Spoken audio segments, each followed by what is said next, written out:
Welcome, Pewter Report readers, listeners, and viewers, to another edition of the Pewter Report podcast, energized by Celsius. I'm John Ledyard from PewterReport.com, and I've got about half the Pewter Report crew with me today to talk about which Bucs deserve the Pro Bowl. We're going to talk about injury report updates.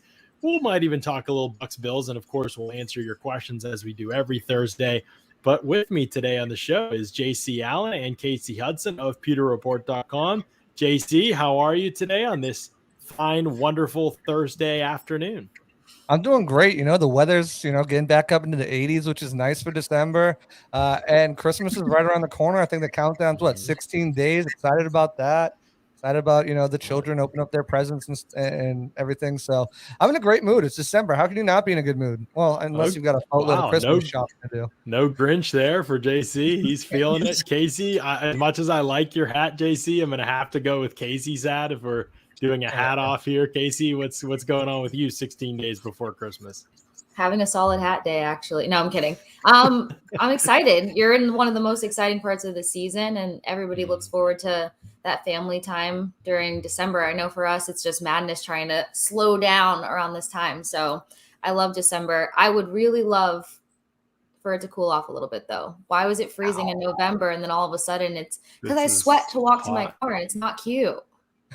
That's stressful for a female. I don't feel like it's I have a hat Is on, it that on? Huh? Listen, I'm always home, so I'm always working. I'm in this office working. That's it. So I don't even know what the temperature is, but I could deal with it, man. This is in Pennsylvania, so I'm feeling the weather for sure, no matter what it is. And one of those things that might be able to help you out, Kasey, if you're feeling a little down about the weather, is the Celsius. It might be able to pick you up, give you the energy that you need. Celsius is the title sponsor of the Pewter Report podcast. They power active lives every day with essential functional energy. JC, you got the jackfruit there? Jackfruit, baby. Jackfruit. I'm rocking the sparkling strawberry guava today. If you don't know, though, folks, Celsius is terrific stuff. You can find it in stores near you as well, or you can go to the banner ads at pewterreport.com. You can click, you can find them. You're not going to taste a better tasting energy drink, especially considering the fact that it's also awesome for you, which is huge as well. So make sure you check out Celsius.com. Click those banner ads at pewterreport.com. Go to Amazon as well. Do the subscribe and save. You can get a bunch of these different tasty flavors coming to your door on the regular. Great stuff from our friends over at Celsius. And the energy drinks, honestly, sustaining me today a little bit because your boy was dragging a little bit. But the reason why is because we've had so much ground to cover today. There has been the obvious content going up at Pewter Report that's always going up, but there are also the injuries and then the player interviews that we want to always transcribe and get good content out there with. And one of those things that we always like to update you on at the beginning of the show is just looking at the injury report. There's good news in today's injury report. Jamel Dean, who Bruce Arians seemed pretty optimistic would be available in week 14, is back at practice as a full participant. This is obviously part of the concussion protocol, so it doesn't guarantee anything, but it's good that he's already in that phase of the protocol. Now we'll have to see how he responds tomorrow and how he responds Saturday is going to be huge for determining whether he can play Sunday or not. Tough to get through the protocol in a week. We've seen some players do it this year already. Not impossible. And the other good piece of news, Will Golston was upgraded to a limited participant in practice, and that's a good sign because he talked to the media today too. And usually when that happens, the player doesn't miss. So, Kasey, how are you feeling about these additions to these pluses, I guess, on the Bucs injury report right now? Yeah, they're all good news. I mean, you whenever you lose a member of your secondary this year, you just you take a gasp because you never know what the outcome's going to be. If it's going to be injured reserve, it's going to be a couple weeks. And the fact that he's back out there practicing is definitely a good news for this team. Full participation today, which means he's making good progress in the concussion protocol, and that's the biggest thing, right? You could feel great, healthy, but you got to go through those NFL tests before they let you out of the concussion protocol. So the fact that he was out there, full participation is great news. And same thing with Will Golston. This is a guy who hasn't, as you mentioned earlier, hasn't missed a game in 5 years. And he's a huge part of what this defense does. Unsung hero. It's funny. I talked to him right before the Super Bowl and he's like, I'm a lunch pail guy. I show up with my bucket and I go to work and I wear my hard hat and I get the job done. And that's exactly what he does. So having a player like him being able to be out there is great for that defense and what they do the best is stopping the run. Yeah. The biggest thing that scares me is Ryan Jensen. Allie's back. That's great. JPP's full participation. Vita, they're feeling good. We know about Jordan Whitehead with that severe calf injury. Looks like he's going to be, now it's a shoulder injury, I guess, as well. But Ryan Jensen makes me nervous. Not going to lie. He's actually been, I think, one of the most steady players on this team, one of the best players at a position in the league. And for him potentially missing a game, it's going to be super interesting to see how they shuffle this roster, how they shuffle the line. A guard goes out, a tackle goes out. You've got designated players.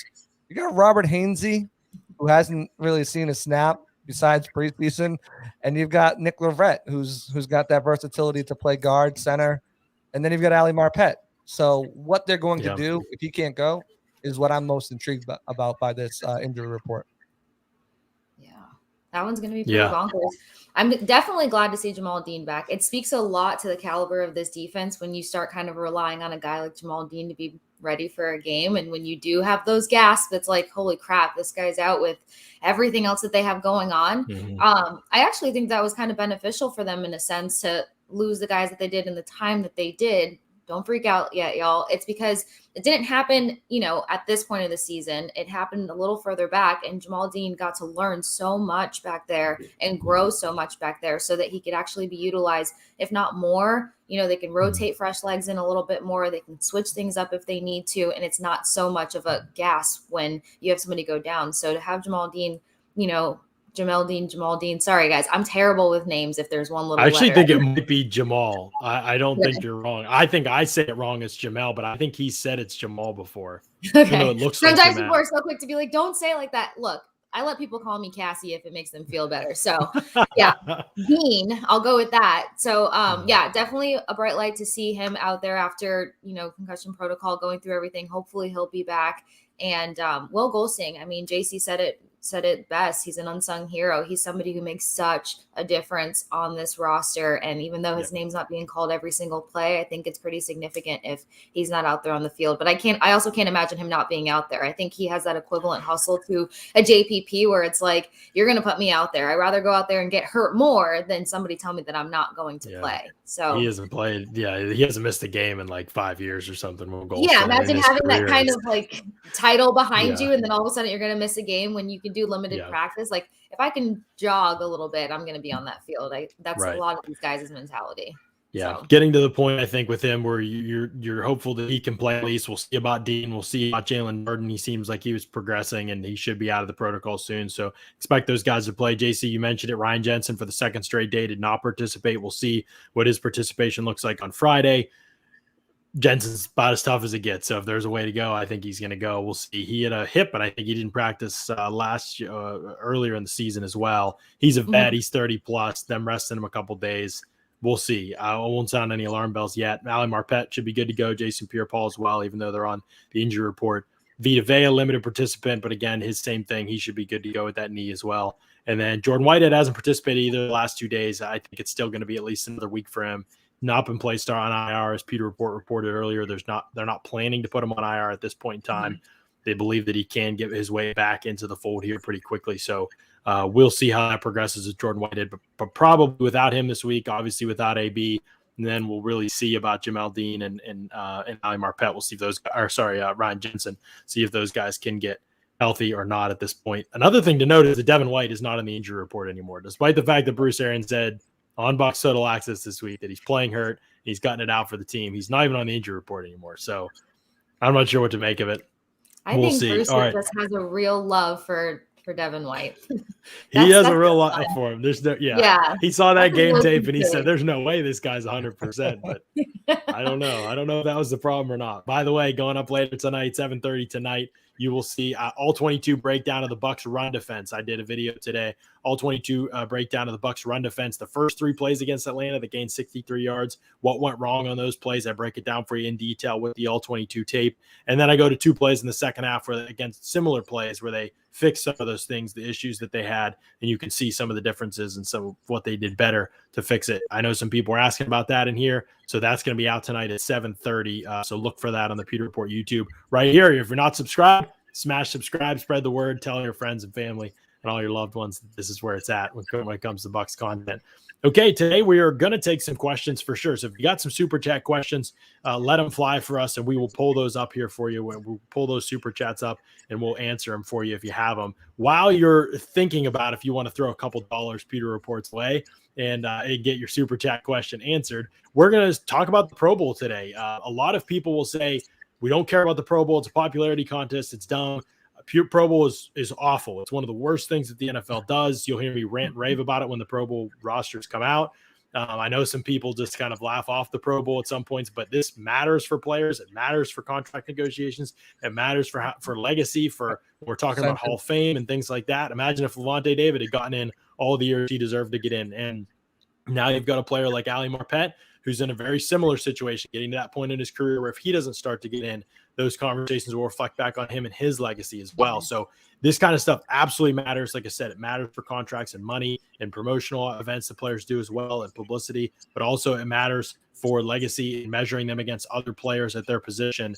So making sure the best players get into the Pro Bowl is something I'm very passionate about. It's something I also have no control over, and hate the fact that I have no control over it, because it would be a lot better if people who actually studied tape and understood football voted on these processes rather than the way that it's currently constructed, which is 1/3 fan vote, 1/3 coaches vote, 1/3 players vote around the league. Well, half the players around the league are just voting for their buddies or their teammates, and they don't know, who else is out there. They haven't seen a guy on their schedule. They're not going to vote for him. So it's a mess from that perspective. Coaches, pretty much the same thing. You might have a couple that can get it right, but these guys are not studying for the Pro Bowl. They're just filling out the ballot. It's whatever to them. Fans have no clue. I mean, they're literally voting for the Bengals' Hakeem Adeniji to meet the Pro Bowl right now. The dude's can't even tie his shoes. So the process is horrible. That's my pre-Pro Bowl rant. I'm definitely going to have more rants on the Pro Bowl, but the process is horrible. But we wanted to talk about which Bucs we feel like are deserving of Pro Bowl and within the context of the NFC. So one important thing to note as we get started is that there are going to be more players than the Pro Bowl roster can accommodate that are deserving of the Pro Bowl. We'll talk about this with Donovan Smith in a second. The Pro Bowl roster is not sized to accommodate all the players who deserve to go to the Pro Bowl. So we are picking the most deserving, not the only players who are deserving on the Bucs. It's an important distinction. Want people to point out. It's like Defensive Player of the Year. It's very rare that you're going to get one person who is worthy of Defensive Player of the Year. You pick the best candidate, maybe, or the one that most people think is the best candidate, but there's probably going to be a couple people that are played at a level worthy of being Defensive Player of the Year. So with all that said and the context in place, let's get started. Bucs offensively, we'll kind of go by position here. Kasey, I'm going to start with you.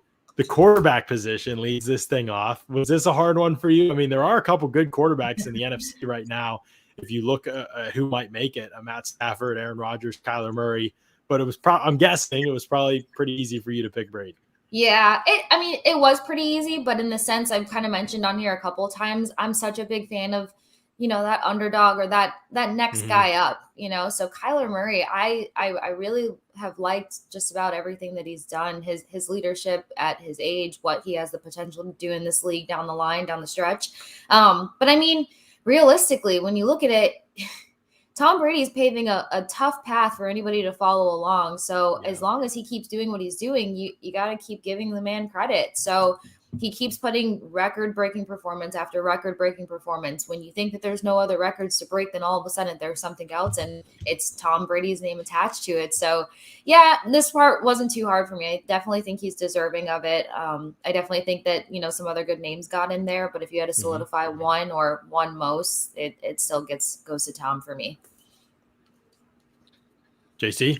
Well, I had a long talk with Scott the other night, and he's convinced me that Blaine Gabbert should be there just because of moral support for the team, of any other reason. So if I'm looking at the Bucs roster, I mean, Brady, he's great. He's leading. He's the fourth leading, vote getter with 151,000 votes, 305,000 votes, fourth place of all vote getters now. But he's been there, done that. Let's give it to Blaine Gabbert, who if you put him in at the end of the game, he's going to win you the game.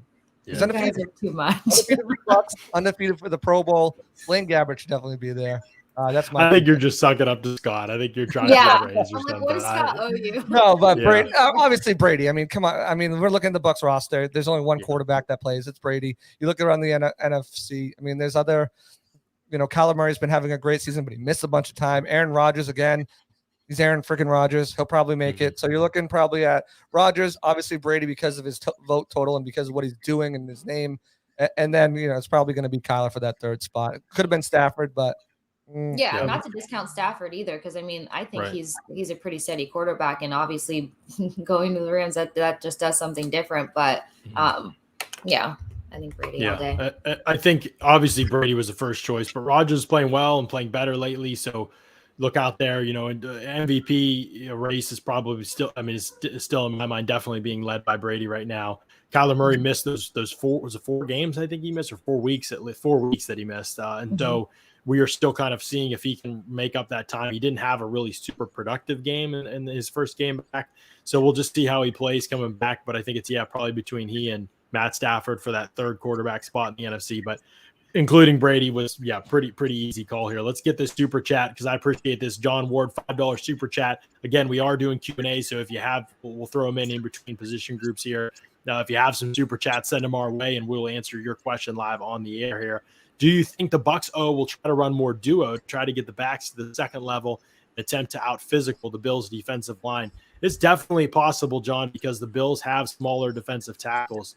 And so that could be a strategy where the Bucs say, we want to get our double teams going up front to the second level. The struggle is that if the Bills linebackers are triggering, they're super explosive and fast. And you obviously want to be able to get off those doubles and get to them before that happens. So the Patriots ran a ton of pulling plays, whether it's dart or counter, power, all those kind of stuff. The Bucs have a lot of that stuff in their repertoire. Again, I'm not saying copy the Patriots game plan, but the Bucs are already kind of as a run scheme set to do a lot of what New England did that was successful.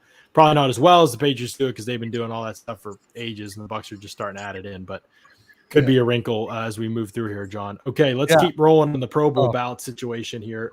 Let's talk about the running back position because this is the one that's going to be hotly contested here amongst a lot of people's opinions. And I'm going to go last here. JC, what do you think about the running back situation in the AFC right now? If you look at the AFC compared to the NFC, it is hilarious, the discrepancy. And part of that's because of injuries in the NFC. But right now, the NFC just doesn't have that many options for Pro Bowl running backs. No, and this is where I think Leonard Fournette could sneak in. I mean, obviously what he's doing through the air, what he's doing on the ground, he's getting his name out there, the publicity of, whatever nickname Lenny it is every week, 4 touchdown Lenny, Lucas Oil Lenny, playoff Lenny, Lombardi Lenny. I think he's really marketing himself out there and fans are taking to it. And like you said, the injuries, you're looking at Dalvin Cook been banged up. Does he even finish the season at this point? I know he's questionable to play. You got Christian McCaffrey. Alvin Kamara's been missed a bunch of games. Saquon Barkley. And Leonard Fournette's been healthy and just been struggling along. Leonard, could you wind up making the Pro Bowl, Leonard? We'll see. I think he could. It's going to be interesting to hit. What's helping him too potentially is, like you said, we've got a lot of alphabet voters out there, and F is towards the top. So they see that F, they might just click on Leonard Fournette and give him the vote. I think that's more for like O-line and defense, but maybe it's happening at running back too. I don't know. Casey, what do you think about Lenny's chances? Well, wait, JC, do you have him in? Is he in for you, JC? Is he on your ballot? He's on my list. He's on my list. I think he sneaks in. You think this is what we're saying, buddy. There is no fence. You're always trying to ride the fence. There's no fence riding here. You tell me, is he in or is he not? Wait, do I think he deserves it? No. Do I think he makes it? Yes. Okay, there you go. That's what I thought. Well, I'm just saying there's only 3 in the NFC. So, if you're one of the 3, I get what you're saying. But I think he's in. Dalvin Cook, Ezekiel Elliott. But, Kasey, what do you think? I think he's in. I think that the team, he's put this team on his back in a couple of games for one. And this isn't the first year that Leonard Fournette has had a Pro Bowl performance. He carried the Jaguars when they finally saw the playoffs after their drought. So, that this guy is Pro Bowl caliber. And then when it just comes to continuing in the NFC, who else does he go against? You mentioned Ezekiel Elliott. The Cowboys have done well, and then who else? So I say that he gets in, but I also think that he deserves it. I just think that he's kept his eyes on the prize, he's kept his mouth shut, which you just appreciate from most players, and he's gone out there and just put it all on the field. I think Elijah Mitchell's his biggest competition right now. Okay. Do you think that, I mean, I think Antonio Gibson, just because Gibson is up to 800 rushing yards, but Leonard is, or Cordarrelle Patterson too. He's one. I don't know how they're going to put him in as voters because Cordarrelle Patterson is the most receiving yards. He has more NFL receiving yards than rushing, doesn't he? Yeah, right. Yeah. But he's not really a true running back. So is that going to screw up Lenny? That's something to wonder about. DeAndre Swift got hurt. Those are the only two guys, that Patterson and Swift, with more receiving yards than Leonard Fournette in the NFC. So that's what happens when Kamara gets hurt, when McCaffrey gets hurt, when Aaron Jones gets hurt. It might be what it is this year, and he might actually get in. I don't think Elijah Mitchell will be in it, to be honest. Maybe you're wrong about that, JC. Maybe you're right. I think it might be Patterson, that type of situation where maybe Patterson. And also what happens with Dalvin Cook. I mean, he's supposed to probably try and play tonight against Pittsburgh, but it could very well be a situation with Dalvin Cook where that shoulder, both his shoulders, I guess at this point, don't allow him to. So injury prone, Right. But at this point, Pro Bowl voting's almost done. So yeah, he's at that last leg with that, I would say. Right. You're right. I think it'll be finished up next week. That's kind of why we're doing this now. But I think Leonard gets in. I think we're all in agreement here. I wasn't necessarily expecting that, but I think we're all in agreement here that Leonard's going to get into the Pro Bowl. You said it, JC. I think it's a good point. He's marketable, right? That's part of it, right? You want to win a third of the vote. That's part of it. I think he has a chance because of that. And his numbers got a lot of games. I think San Francisco's got a lot of games, and Elijah Mitchell kind of came out of nowhere for fantasy-wise. So I think that's in his. But I think Antonio Gibson, what hurts him is he plays for Washington. I think that hurts him, and the fact that Tampa Bay is so much in the spotlight, I think gives Leonard Fournette the edge over both of those guys. And I mean, just think about the 4 touchdowns. The NFL changed their bio to praise Lenny. You don't do that and not put this guy in the Pro Bowl. That's a great point. Kind of crazy. Yeah, they kind of marketed for him like that. Yeah, that's a good point. Yep. They stand. All right, so Leonard's in. Right, we got two. We each got two Bucs in the Pro Bowl. Leonard's in and Fournette's in. Or Leonard in and Brady's in so far. Okay, let's go to the offensive line because I want to save the skill position players for last. Let's roll through. Let's just tackle the offensive line as a whole here. Obviously, 5 really good starters for the Bucs. I think most people would say they've been the best offensive line in the NFL this season. I was just kind of laughing to myself. I love Pro Football Focus in a lot of ways. I rarely agree with their the grading that they're off, and all the Bucs starters are highly graded for PFF this year. Last year, Jensen took shots from PFF I didn't understand at all based on play, but he's even highly graded this year. So you have everybody graded highly, but it's just so funny. You read their all pro team and they have 4 tackles listed, and they don't do it AFC and NFC, so it becomes a lot harder. But neither of the Bucs tackles are in there. None of their guards are in there. Jensen's not in there. It just, how can you make an all-pro O-line right now out of this season and not have any Bucs on your all-pro O-line? I just don't understand how that can be possible when they've been the best offensive line in the NFL. And obviously they have some elite individuals. So Kasey, let's start with you. You look at this Bucs offensive line and you look at them in the context of the NFC. What do you have? Who do you think should make it? 100% Tristan Wirfs. 100% Tristan Wirfs. First and foremost, for sure. I also think Donovan Smith, he doesn't, again, somebody else whose name isn't constantly rattled off as much, but he's a huge impact on that line. His veteran presence shows, and he's very consistent. You don't see that in too many players, whether they're a vet or not a vet, just to continuously have a consistently strong performance. And that's something that I've definitely liked about him. Lastly, I would probably say Ryan Jensen. I know that, Kappa's on there. Who else? Marpet. I think I would choose Jensen, Wirfs, and Donovan Smith to be the 3 out of all of them to really kind of lock in there. Okay, so no Marpet for you, but you're picking the other 3 top ones. All right, JC, what do you think of the offensive line? This is so tough because the question is who deserves to be there, right? Versus who's going to make it.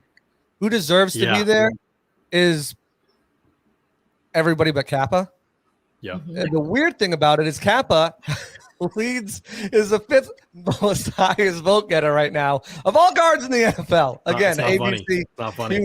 He did it last year again. He's making his return as one of the top voted guards in the Pro Bowl. So I mean, Kappa's been great, but he's not like the rest of them. I think what really hurts Marpet is that game against Washington and also being out with an injury. I think that hurts him, but I think he's deserving of it. He won't get it. I think Jensen should get it, but he's the most underrated offensive lineman probably in the game, definitely at center. I just don't understand how people look at him Brandon Thorne, if you wanted to listen to someone talk about Jensen, and I thank John for introducing me to this guy. He will tell you exactly what you need to know. He's amazing, but I don't think he makes it either. And being potentially injured out this week is tough as well. Donovan Smith, he's the number 3 pass blocking tackle in the league right now, above Tristan Wirfs, if you go by PFF's numbers. But I don't think he makes it either. I don't. Because there's only so many limited spots. Yeah, but Wirfs, I think if Wirfs does not make the Pro Bowl this year, we riot. Tampa, we riot. It's just ridiculous. The guys let up 1 sack and 0 pressure since week 8. Yeah. Are you kidding me? I agree with you. The important thing to think about with this offensive tackle group is just how hard it is going to be to get in. In the AFC, it would not be that big of a challenge. In the NFC, it's going to be an unbelievable challenge. I mean, Trent Williams is playing. He might be having one of the best, if not the best, offensive tackle season of all time for San Francisco at left tackle. Tyron Smith is having an elite season for Dallas. Then Andrew Whitworth is having an unreal year, and he's 39 for LA for the Rams. So and they only take 3. Remember, there's only 3 tackles make it from the NFC. I have Tyron Smith, Trent Williams, and I have Tristan Wirfs in there as the 3rd tackle. I know he should make it, but there's a lot of competition, and there's at least 6 deserving players. I think Donovan Smith is probably 6th on that list, and he's played unbelievable football this year. So it's just hard to make an argument for him to get in. Teron Armstead, Ryan Ramczyk too. I mean, they're both injured the last couple of games, but they're still yearly guys. And we know that the Pro Bowl is mostly a name recognition type deal. That's why you're not going to, it's harder for other guys to get in there when you have these dominant guys who the league wants to promote, and coaches know and players know. So it's easy to vote for them because they know their name, because they're known throughout the league. Right. Yeah, and that's true. Actually, on the interior, I'm putting Ali Marpet in there. Sorry, Kasey. I mean, right now you look across the NFC at guard, it's not a lot of competition this year. Zach Martin will be in there, obviously, from Dallas. And then Marpet has played, honestly, other than Martin, maybe as well as any guard in the league, really, right now, or in the NFC at the very least. Chris Lindstrom from Atlanta has played awesome as well, the right guard. Really one of their only good offensive linemen. Not the left guard. Not the left guard. And he should probably make it, in my opinion, Lindstrom, but that would be your 3 guards, in my opinion. I think Marpet should beat out Lindstrom. So I have no idea if he will make it. Voters have screwed this up with Marpet for a while, but he's having an unbelievable season. He only missed that 1 game. I think he's going to make it. I think he's absolutely deserving. And then at center, again, it's kind of the same thing. Frank Ragnow is hurt, and so there's been kind of down year at center in the NFC. Jensen, to me, is clearly the best center in the NFC. You could definitely make an argument for the NFL, but I mean, you look at his competition in the NFC, it's he and Jason Kelce should both probably make it, and there's not much even name recognition factor. I mean, Rodney Hudson's over there, but he's not played at those guys' level, and I don't know if name recognition even matters that much at center now that Marquise Pouncey's undeserving backside is out of the NFL. So we'll see.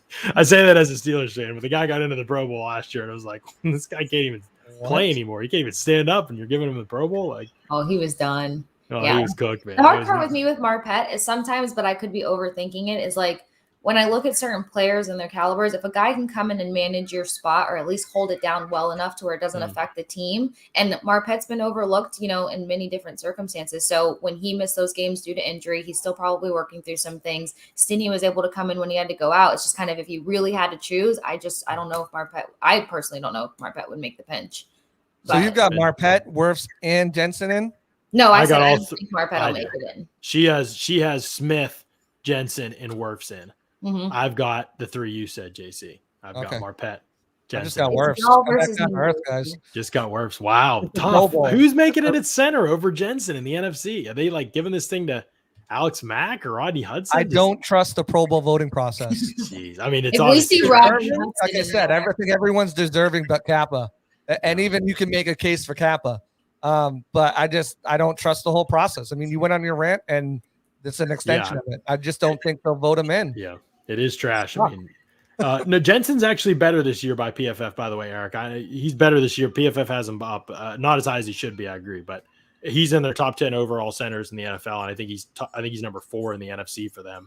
But I think like number 1 is like Ragnow, and he has barely played this season, and they have another guy hurt above him too that I forget who it is now, but he's not played much this year either. So I think he's got a really good shot. If Jensen doesn't make it this year, honestly, we should riot. Honestly, Jensen and Marpet's competition is worse than Wirfs and Smith's competition. So that is a factor here in terms of like my outrage at who makes it and who doesn't. It's going to be harder for me to be outraged about Wirfs and Smith just because Whitworth's 100% deserving. Like Smith, Williams, those guys are 100% deserving, or Tyron Smith, Trent Williams. But there's no way you can tell me that there's centers and guards above Marpet. That's my opinion on it. But we'll move on from the offensive line. Let's talk about the wide receiver spot. This is where it gets hard, and where being deserving of the Pro Bowl gets really tough. The 4 most productive wide receivers in the NFL right now are all from the NFC, and none of them are named Mike Evans and Chris Godwin. You have Cooper Kupp, Justin Jefferson, Deebo Samuel, and Devontae Adams all over 1,000 yards receiving already. And they've produced in terms of touchdowns too. I think Adams and Deebo have 5 touchdowns apiece.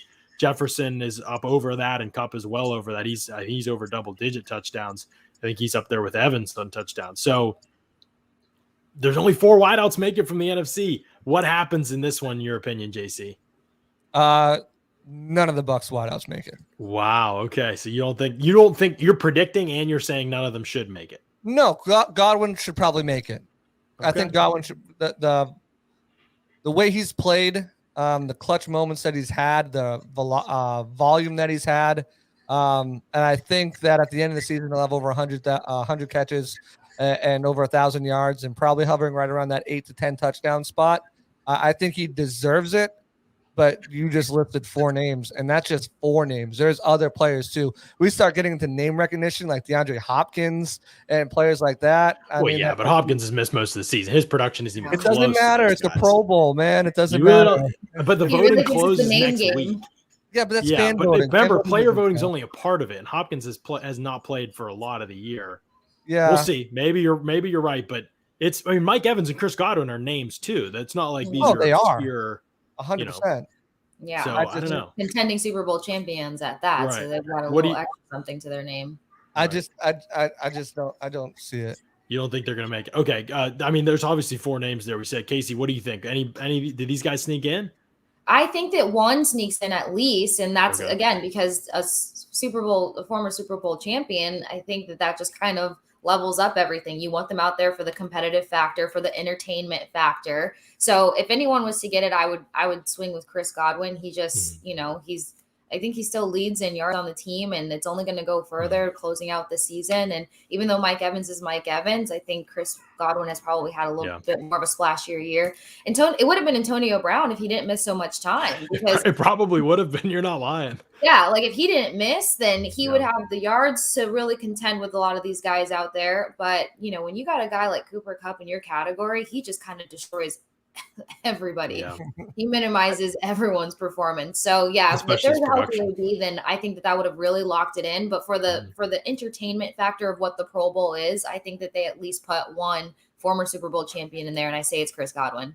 I think the one caveat here with this that could get Godwin in there is right now the Bucs are favored to go to the Super Bowl, and we all know Super Bowl teams don't play in the Pro Bowl or don't even whatever, so they have to be replaced. So if the odds are strong enough right now, and the Bucs continue to do well before the Pro Bowl is announced, I could see some trickery going on here where there's Bucs that are put on there that might not necessarily might leapfrog somebody else because they feel like they'd have to replace them with somebody else anyways.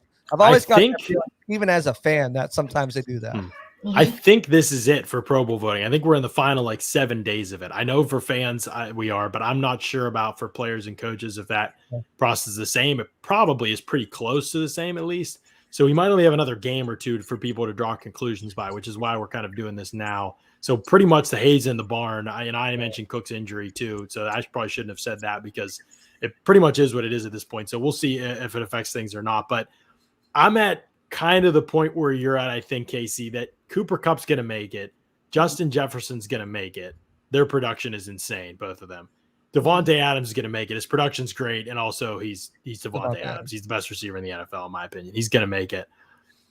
Where it gets tricky is the 4th spot, because to me, I think Evans and Godwin are 5 and 6. However you want to rake them. I mean, you can look at CeeDee Lamb, DK Metcalf, Tyler Lockett, DJ Moore, Terry McLaurin. Those are the next 5 guys close around them. Some of those guys have more yards than Evans or Godwin, but they haven't made as big an impact of winning teams. All those teams are down except for Lambs, and he's been hurt recently too. And his production really isn't, especially in terms of touchdowns. I mean, Mike Evans has 10 touchdowns. He's going to have 1,000 yards again. He has the reputation. He has, kind of the name recognition on his side again. He's been in the Pro Bowl before, obviously. I think that Mike Evans actually might have a good chance of making it. I know his yardage total is a little bit higher. That would probably lock him in, but I think Debo could be snubbed for somebody like that. Now, do I think they should make it? Honestly, if you're only taking 4, I think Kupp, Jefferson, Debo, and Adams have been the best 4 wide receivers in the NFC. I think Evans and Godwin have been terrific. I think they've been 5 and 6 easily in the NFC, but you're only taking 4. And so I'm not going to necessarily say either of them should make it, even though I think that they've played really well this season. Let's just push right on over to tight end, where the conversation, a lot of people would say, oh, Gronkowski missed 5-6 games. How is he even the conversation? Well, if you look at numbers, it isn't far-fetched. I mean, he's got the name recognition and the popularity thing going for him, obviously. So that'll get him fan votes, I'm sure. I don't even know what fan voting is it looks like right now, but that will get him some push as well there. But Kasey, when you look at the tight end position in the NFC right now, obviously Kyle Pitts is leading the way, 42 catches, 709 yards, and only 1 touchdown. Mm-hmm. And George Kittle's he was hurt too, and he missed some time, 44 catches for 606 yards, 5 touchdowns. Now you've got Gronk coming in there. He's got more touchdowns than both of the guys who are probably 1 and 2, and they're only taking 2. Could he overtake one of those 2 guys? Is he clearly in 3rd place at least? What's the story with Gronk? Gronk's 100% in. Everybody's infatuated with this Gronk and Tom connection. Somebody said it in the chat recently too. It's like, why wouldn't you could picture fans voting to have that Tom Brady with all of his weapons in the Pro Bowl. The Pro Bowl is an entertaining thing at the end of the day. But again, that the shake of the hands, the emoji, the tweet, it's Rob Gronkowski meets the end zone. You can't beat that. You cannot not put that in the Pro Bowl. So this guy, and what I love most about Gronk unbiasedly is the fact that he is a very, solid tight end. Not even though, Travis Kelce isn't in this particular conversation. Right. People try to compare the two, and I don't think it's comparable because how often do you see Travis Kelce block? And even though he can do well, Gronk can make that look like nothing compared to most of the tight ends in the league. Even Kyle Pitts, you don't see him be the strongest blocker. So when it comes to an overall tight end, somebody who can really do it all, he's very reliable. He makes that end zone his baby. Then Rob Gronkowski's definitely got to be in the Pro Bowl. I say he locks down a spot, no problem. See, I don't think he's going to get in right now if they extended this thing to the end of the season, which again, they should. But I mean, he's probably in over Dallas Goedert, Hawkinson, Ertz, guys that have similar production or right around him in turn. They have a little more yards, but they've played way more games. Gronk's production per game is insane. He's PFF's highest graded tight end in the NFL this season. There's a lot on his side, honestly, for a guy who's missed as many games as he has. It won't shock me if he makes it, but I mean, Kyle Pitts was maybe the best tight end prospect ever, and he's 709 receiving yards as a tight end. Even with 1 touchdown, I think he's going to get in. And then Kittle is, he's, again, name recognition's on his side too, and he just is coming off, 185-yard game, or he's obviously still a baller. So, Didn't he miss a couple games this season too, He did. Yep, yeah. He missed a couple games too. So, I mean, for Kyle Pitts, I think the rookie factor is in his favor because everybody wants to see somebody who just has an amazing, on this break on the scene presence and performance. But I mean, I would take Gronk over George Kittle, and that's not being biased, not as, anything particular. Right. And there comes a point where how much you've played matters, but like this comparison here, Big MGM says it's so hard fans voting for Schultz over Gronk after what he's done. But then again, Evan Engram was a Pro Bowler. Exactly. Like Dalton Schultz has been out there, and I get it, but like watch Dalton Schultz and watch Rob Gronkowski and tell me they belong in the same room. Like, no question in my mind, Gronkowski has been one of the best tight ends in the NFL this season. You could definitely make a case he's been the best tight end in the NFL this season. Mm-hmm. It's just a matter of the games that he missed will keep him out. If they push this back to the end of the season, then I would be like, oh yeah, he's going to be in because he ain't done. Like, unless he gets hurt again, like he's going to still keep producing. So I don't think he's going to get in, but if they did it the right way, he would get in, I think. Let's shift over to the defensive side of this thing. But before we do, I didn't get to go. Oh, you didn't get to go. No, you just snuck right. I thought you said snuck right- no to Gronk. I thought you were like no. Snuck right by me. No, but it's a no. Yeah. It's a no. I After think all of that, he's got a better chance though in the NFC, and I think it's going to come down, be really close. I mean, the AFC. If he was still in the AFC, he's not making it over Waller, Gesicki, Andrews, or Kelsey. It's just not happening. Kyle Pitts and Kittle are locks, but I think the names you're looking for him really is Schultz and Hawkinson. Maybe Goddard to an extent, but I think it's Schultz and Hawkinson. Cowboys, man, they vote. They Cowboys Nation gets out there and votes. So I think that's who he's going up against. I mean, Ertz and Conklin have had similar production, good years themselves. But I just they're only taking 2. So if it's Pitts and Kittle, it's Pitts and Kittle. Then, so it's but it might not be. It might not be. He could sneak in over. I don't know. We'll see. He could sneak in over Kittle. It's possible. I think JC made a point about the whole. If you think that they're going back to the Super Bowl, if there's an 80+% chance, why not name the former Super Bowl champion and know that the next guy is going to be up and in the Pro Bowl? I think that kind of plays into it. Also, the guys who are going to bow out too, right? They're going to be like, "Oh, I've got an injury, I can't make it." So you can. Are they doing a game this year? I don't even remember. They didn't last year. This year. They didn't last year. Okay. I think they are. Yeah, nobody's gonna go. Let's talk about Spotify Green Room. If you like these conversations about that, we dive a little bit deeper. You'll like Spotify Green Room, but it's not just sports; it's music, sports, and culture. They talk about all kinds of stuff in here. You can jump in, you can take the mic, you can give your opinion. Download it on the App Store, get it on Google Play, join the conversation happening over at Spotify Green Room. It's a great opportunity for you to kind of voice your opinions and your thoughts on some things. And I'd be remiss if I didn't mention our friends at Living Golf Life, where you can get, this is perfect for the holiday season. If you like getting out and golfing, or you know people who do, they got everything over. They got koozies, they got glasses, they got golf hats, they got the new trucker hat. You see Matt rocking all over the place on the Pewter Report podcast. You see these amazingly comfortable, soft polos that they have as well. Living Golf Life, great brand, great for gifts this time of year is where you need to be checking it out, especially livinggolflife.com. Follow them on Instagram at Living Golf Life on Instagram. You see all the new stuff that they come out with. Great guys, started a great business, have a great vision for what this thing's going to look like. So make sure you check out their apparel for sure. There's lots of good stuff in there from our friends over at Living Golf Life. Okay, let's turn our attention to the defensive side of the ball for this thing. The conversation might get shorter here. Let's just start with the defensive line in general. I know Vita Vea is a name, but it's hard to look at the NFC picture right now at that position and say, okay, yeah, this guy's going to make it. I think you look at edge rusher, Shaq Barrett's a name. He's made it. He obviously led the league in sacks. At this point, he gets that recognition. They do edge rusher pretty weird. They have DNs and outside linebackers, and I don't even want to get into it. It's ridiculous how they vote for them. But are we talking edge rushers, DNs, and DTs right now?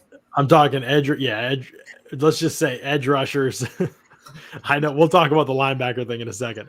Let's just say edge rushers, DNs, whatever you want to call them, and then defensive tackles right now. Does anybody make it? I mean, Sue has some sack numbers. He's got the name, but I don't know. I mean, Sue's not going to make it over some of the guys. I mean, they're only picking 3D tackles. Like, is Sue going to make it over Aaron Donald, Javon Hargrave, and John Allen the way that they're playing this season? I don't know. But what do you think, Kasey? Anybody from the D-line make it? No, I don't think they do. I just don't think they're putting up the numbers, and they're not being as loud as any other guy out in the NFC. So there's just too many guys whose numbers and production are speaking a bit louder. Don't conflict the name with it, JC, with all that head tilting, because not even a couple weeks ago, how long was Scott begging for more out of Vita Vea? Okay, he finally gets 2 sacks in a game, but what's going to happen this week? And as John said, the voting closes here shortly, so nobody's getting the rest of the season to really prove anything. So as of today, Vita Vea has been somewhat silent. Ndamukong Suh has really showed up he shows up every game. Don't misconstrue this. But as for really shaking things up, or you hear his name, it's been 3 games, and we're heading into week 14. So I don't think anyone in comparison will go from the Bucs. JC, you are doing the point. Here's where I deviate from you guys, because I know, John, I saw your facial expressions when you're talking about D-line. You don't think. But before I do that, guys, everyone take a second to smash that thumbs up button. If you're watching on Facebook, share it. If you're watching on Twitter, retweet it. Smash that thumbs up button. If you're on YouTube, it helps us out so much, reach other people. get more, bring in more income, to give you more content and do crazier things. We've got a lot of stuff planned, so keep smashing that likes button. We appreciate all of you. I got Shaq Barrett making it, guys. I think Shaq can put something again. I think he's got the name recognition. He's got 8.5 sacks right now.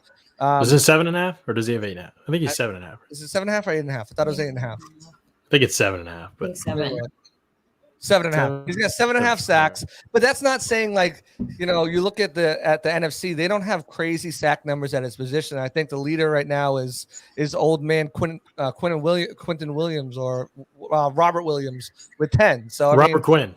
Robert Williams. It's Nick Bosa. Nick Bosa is the leader, but Quinn is second. Yeah. So I think he's got a chance to sneak in there. Another good game by him. His pressures are still up there in the league.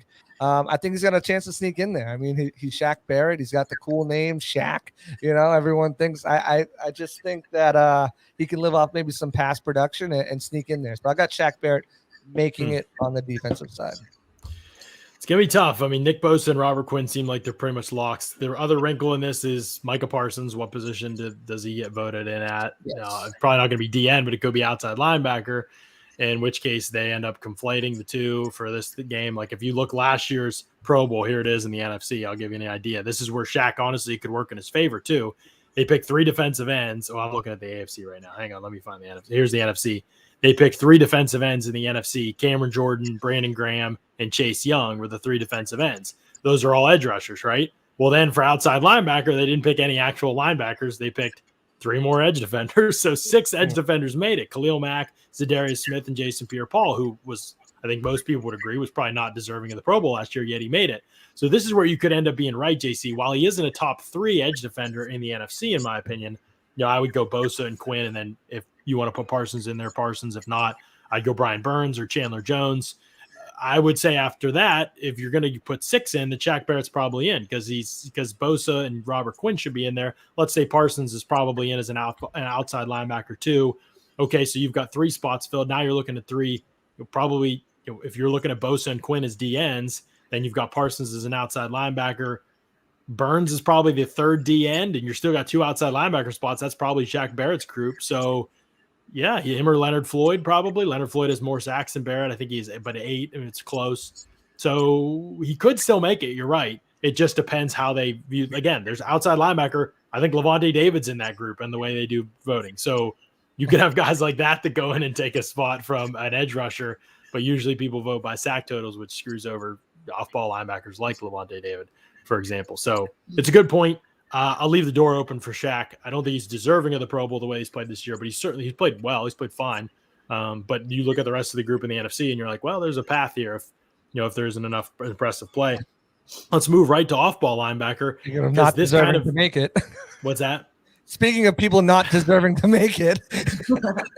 One player who will definitely make the Pro Bowl, and it could be, if at the end of the day, it's not impossible to think of the fact that Tom Brady and Devin White could be the Bucs' only Pro Bowl players, which is so funny because one is clearly their MVP and one has probably been one of the weaker players out of the starting lineup, at least. I don't want to bag up too much. I think he's been fine. I think he's been better in some ways than last regular season. It's so funny, though, because I don't know how much people even look at PFF grades. And I said, I never think they're gospel, but PFF only has 84 linebackers that have played enough snaps to filter through their rankings. Devin White is ranked 77th for PFF. I know some people might want to know where Devin Bush is too, because they always compare the two. Devin Bush is 82nd. So he's even lower than Devin White, but they have Devin White 77th. I don't think Devin White's the 77th best linebacker in the NFL. I also don't think he's top 30 probably linebacker, 25 linebacker maybe in the NFL right now this season, 20 maybe. I don't know. It's not a great position, but anyway, I think that there's a big discrepancy there. He probably will lead all linebackers in votes, and probably right according to PFF and will probably be one of the worst players in the league at his position according to PFF. So huge discrepancy there. Obviously, off-ball linebacker. Obviously, I think we all agree that Devin White's going to make it. Who should make it at off-ball linebacker, especially when you consider the context of the position in the NFC. Some slippage here. Bobby Wagner's not what he used to be, but some would argue Levante David's not either. Well, you got obviously Fred Warner deserves it. Yeah. And I think the other one's DeMario Davis. from the Saints. DeMar, he's been incredible. And it depends. They put Micah Parsons as an off-ball line. Like, what are they doing? You're right. Yes. And I think Roquan Smith too. He's made a good case this year as well. As well as Atlanta's middle linebacker, not Jones. Oluokun. Yeah. He's played well. Yeah. He's probably not going to get it, but he's played solid. I mean, Devondre Campbell's played great for Green Bay too, but again, name recognition. I don't know if anybody knows who that even is. Isaiah Simmons has been pretty well too, but he's not going to get in. Who? Isaiah Simmons. Yeah, he's played the Cardinals. I think David's played fine this year, but when teams run as little as they do against the Bucs, you're just not going to have that many splash plays. The way that they play in coverage, especially with so much zone with all the corners that were out, and those guys drop out and they come up and they make tackles, but that's it. There's not a lot of opportunities to make plays on the ball the way that Todd Bowles deploys them in coverage, especially this season. Yeah. And he never shoots them in terms of run defense. So they're never he never was run blitzing anybody. So they're always waiting to make it. To play within the scheme, John. I don't know. There's not a lot of opportunities for splash plays for them, in my opinion, outside of sacks, which all those opportunities go to Devin White. So I don't think Levante makes it. Casey, what do you think? Levante, Devin White, what happens? I think that you guys are right. I think Devin White gets in there. I don't think he is deserving of it over anyone else. And then if I had to choose between Levante David and Devin White, I think that Levante David should definitely be there. I mean, this guy he's such a leader on that team. He's not the most outspoken guy all the time, but he has his silent leadership thing that I think is very inspiring, very motivating. And you've seen him in certain games where he's just a headhunter out there while Devin White is still trying to figure some things out. Levante David has kind of made up for some mistakes that have happened on the field. So I think that he's definitely the most deserving, but if he'll get it, no. And the hard part too is that this defense has just kind of had such an inconsistent roller coaster, and as a whole, aside from the whole cornerback situation, as a whole, they just haven't been as loud as they were last year. So I think that it's very easy to overlook them aside from just the name game of Devin White being Devin White. And how often does his name come out of Bruce Arians' mouth and up in conversation? So I think it's just buzzing enough in terms that can sneak him in there, but I would really love to see Levante David take that spot. I mean, he still played so well. And actually the All-22 video that I mentioned is coming out tonight at 7:30 that you'll see the Bucs run defense. You'll see how he does his job on several plays, yet to his side of the field, there are several big runs because of other people on the field. And that's just him in a nutshell. I feel like him in a nutshell over the course of the last, or his whole career really. And I don't know if he's ever going to get the recognition he deserves at this point. Let's jump to the secondary to close this thing out here in the final minutes. But before we do that, I got to let people know there's an opportunity for y'all to get some money in your pockets tonight with our friends over at Underdog Fantasy. Here's the deal. You can sign up for Underdog Fantasy with the promo code PEWTER, PEWTER. You can double your first deposit when you sign up today. If you're a new sign up for Underdog Fantasy, go over there. This site is amazing. The app is amazing. The aesthetic's great. The layout, it's easy to understand. I've been on lots of betting sites or sites where you play fantasy football, things like that are very cluttered and hard to figure out. And Underdog Fantasy could not be more different than that. The interface is outstanding. Go over, check it out. Use that promo code PEWTER, PEWTER. Double your first deposit that you put in. My favorite thing to do, bet on player stat lines, over or under on player stat lines. You can do it for all sports too. It's not just football. So if you're into another sport too, and you're all about NBA like I am, or whatever you're into, you can get on there. You can bet on player stat lines. You can say, over under, 1.5 rushing yards for Tom Brady this week. You put your over under on it. And if you bet up enough of those, you can bet up to 5 of those. And if you win all 5, if you hit on all 5, you can win up to 20 times the amount of money that you put in. We got a ton of people sign up for Underdog Fantasy last month. The turnout was amazing. The response was amazing. It's been great. So if you're thinking about doing it, just put in a couple bucks. They'll double your first deposit. You get some free money to play with. You can use that promo code PEWTER. Try it out. See if you like it. I think it adds a layer of intrigue and fun to a lot of these games that happen around the sports world each night. I love to put out a couple bucks middle of the week on some NBA stuff that goes on and adds a little bit of intrigue to them and fun. So check that out and enjoy that, and send it to your friends too. Tell them about the promo code and tell them about the opportunity to sign up if you know people that might be interested in something like that.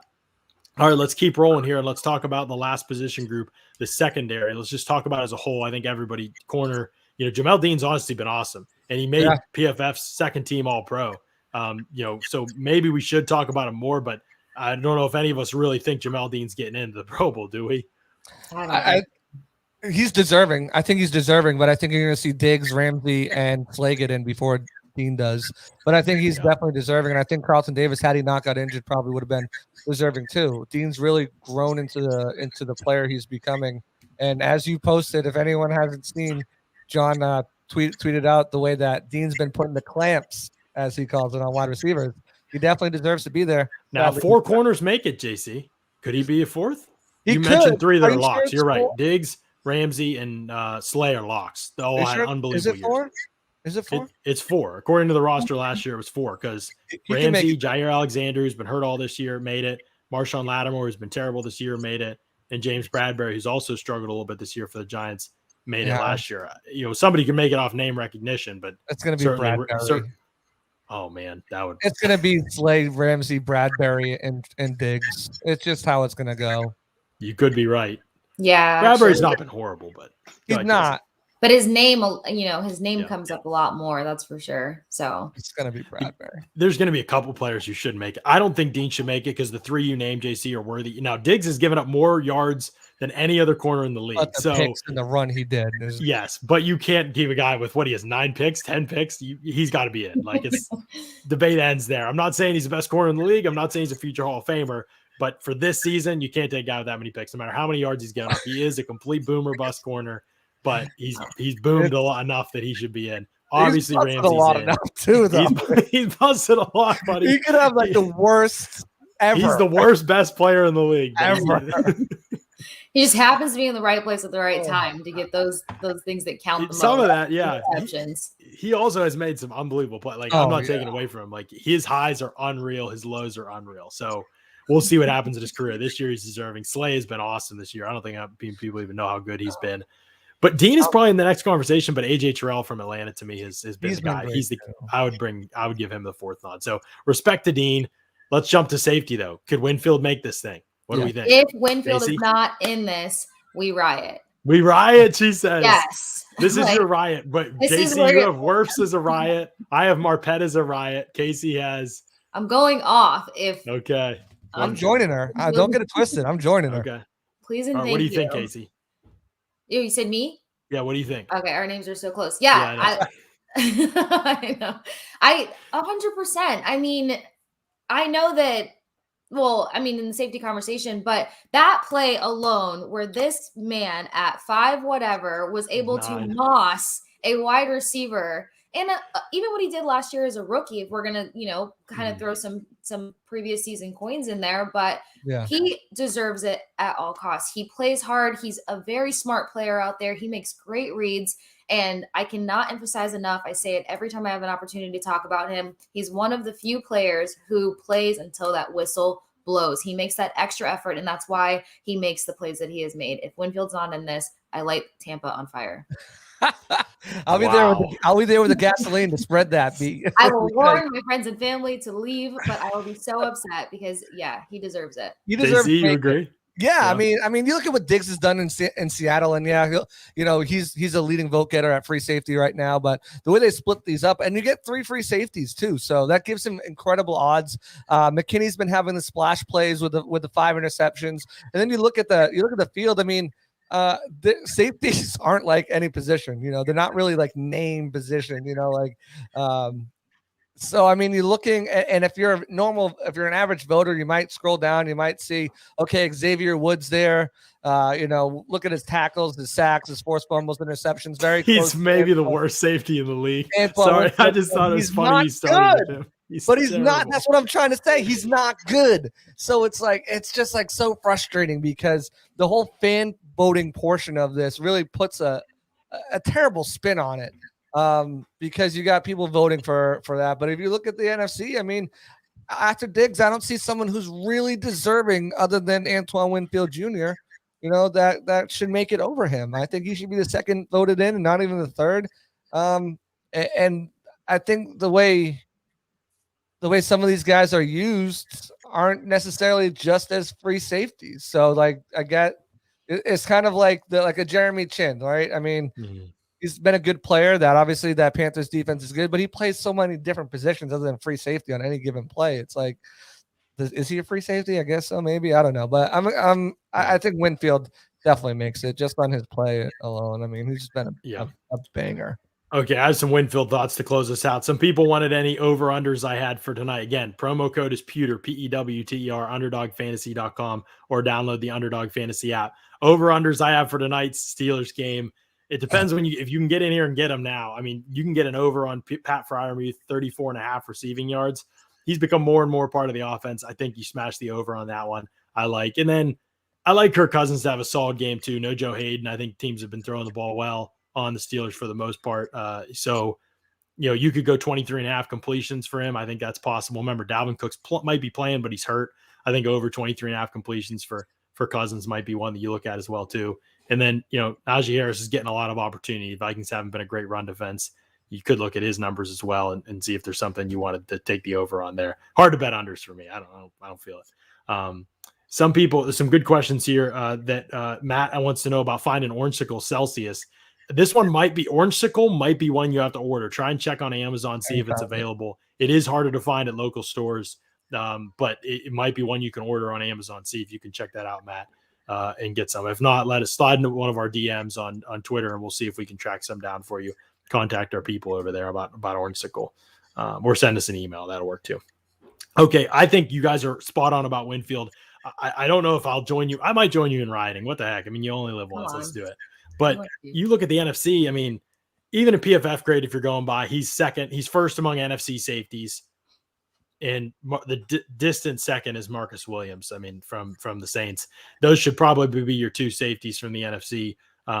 There's other players who have played well, but Winfield doesn't have these overwhelming numbers. I'm not saying he's having like a historically great season for a safety, but if you look at the competition this year, he's been the best, and he's made such a leap since that Patriots game. I mean, honestly, I know he was out for a little bit after that with the concussion, but he's made such a leap since then. Splash plays, he's jumping routes. He missed those 5 tackles in this past game against Atlanta, but he made so many great plays too. He made a bunch of great tackles. I think he was leading or close to the team lead in tackles in that game. He was constantly around the ball. He made some unbelievable run fills. I point out one of them in the tape that I'm showing, that I show you at the 7:30 release of the All-22 that comes out tonight. Made a lot of great plays. He's been outstanding. I think he definitely deserves to be in. He'd be the only NFC player. So for me, the only defensive player. So for me, I would have, we'll see about Shaq Barrett, because JC, you bring up a good point about the position group and how they sort it out. But I would say have him as the only NFC or the only defensive representative for the Bucs. So who'd you have on? Who was your list that you made? Okay, so I had Brady, Ali Marpet, Ryan Jensen, Tristan Wirfs, Leonard Fournette, and then I have Antoine Winfield. So I have 6 Bucs making it, in my opinion, based on the competition. Again, Evans, Godwin, Gronk, they've been deserving. There happens to be 4 guys just obviously going nuts at wide receiver in the NFC, and there happens to be the fact that Gronk's missed a handful of games, which could complicate things too. So, again, I wish they did this at the end of the season, and then I might have different answers once you get 5 more games to evaluate people by. But no, of course not. I was pretty balanced. I had Tom, Lenny, and Tristan, and then Shaq, Devin, and Antoine Winfield. Like I said, I think Devin's going to make it. I was just saying who I thought was deserving. Devin's gonna make it. Well, I mean, if I was going by deserving, I mean, we're putting Jensen, you're putting 15 dudes in there. This is my list. This is my list of deserving right here. Gracious. Look at that. Couple Winfield, Wirfs, Brady, Smith, Jensen. I can't. Shaq, Godwin. Your Patriots list must be 2 pages. I mean, oh my gosh. Is your NFC AFC roster just Bucs versus Patriots? It is pretty much. It's just I picked everyone. No, Jason in that list. It's Matthew Slater, and that's it. Okay, gotcha. Matthew. I love it. Great stuff. Hey, good stuff from both of you. I appreciate doing that research. I know that's hard sometimes looking at the context of all that stuff. Way to bring it to the table, bring it to the show for sure. We appreciate y'all in the chat too. I know people were engaged and pumped about this topic, and I love seeing everybody's opinions and kind of the way that they process and reason through some of this stuff. If they could just take this fan group and just have them do all the voting, I think it might turn out better. We might get somewhere. For players. Yeah, we might get somewhere for sure. But as it stands, that's not the case. So we'll keep you abreast of everything that happens, obviously, in the Pro Bowl as the voting gets underway and gets, or as the voting closes up and those start to come out, obviously, who gets in and who doesn't. We'll have a show on that when the time comes, when those rosters are released. But we got Bucs Bills up next, and we got Pewter game day coming up on Sunday. Going to be fun. Pewter pregame starts at 3:30 on Sunday. We've got Pewter Game Day at 4:25. Paul Atwell and I will be with you throughout the entirety of the game. We're very excited about that. We'll be offering live commentary, play-by-play, reactions, analysis, all of that stuff on Pewter Game Day this week. Again, pregame at 3:30, in-game at 4:25, and then the Pewter Post-Game podcast will be pretty shortly after that as well. So great stuff coming up here. Again, hit that thumbs up button if you're in the chat, if you're watching, and also make sure you're subscribed to Pewter Report TV, because that's where all the good stuff's happening right now. The content is pouring out. And at 7:30 p.m. tonight, the All-22 Bucs Run Defense tape drops, 20 minutes long. You can check it out right here at Pewter Report YouTube channel. JC, you got final closing comment here. John, I'm just saying we got Jets week coming out soon, and I know how into the draft you are. I'm pretty into it. Scott's pretty into it. That might be a perfect week to start doing an early dive on draft talk. What do you think? The week against the Jets? Just disrespect Matt Matera completely. I know. Perfect week to just not regard them at all. Listen, I'm taking everybody seriously after Washington, man. Forget it. All right. Thanks so much, everybody, for listening. We'll be back again 7:30 tonight. Check out the All-22. It drops to the Bucs Run Defense against the Falcons, and then we'll be back Sunday, and we'll see you all there on another edition of the Pewter Report podcast. Out.